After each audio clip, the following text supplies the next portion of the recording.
Hello மக்களே, உலகின் மிக பழமையான நூலகம் இது தெரியுமா? ஈராக்கில் உள்ள அஷுர்பானிபால் நூலகம் தான் உலகின் மிக பழமையான நூலகமா நம்பப்படுது. கிமு 7ஆம் நூற்றாண்டில் அசீரிய ஆட்சியாளர்களால அரசு தேவைக்காக கட்டப்பட்டதுதான் இந்த அஷுர்பானிபால் நூலகம்.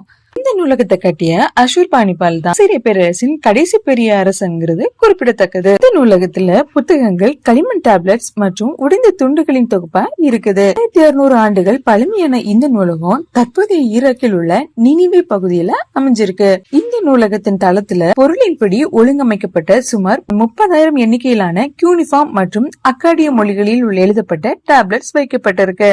இந்த நூலகத்துல அசீரிய பேரரசு தொடர்பான நூல்கள் மற்றும் பாபிலோனியா மற்றும் அசீரியா ஆகிய இரு நாடுகளில் உள்ள நூல்கள், புகழ்பெற்ற புராணங்கள், நிர்வாகம் போன்ற நூல்களும் பல வகையிலான தொடர்புடைய நூல்களும் இருக்கு. மேலும் இது மாதிரியான சுவாரஸ்யமான தகவல்களை தெரிஞ்சுக்க நம்ம யூடியூப் சேனலுக்கு சப்ஸ்கிரைப் பண்ணுங்க.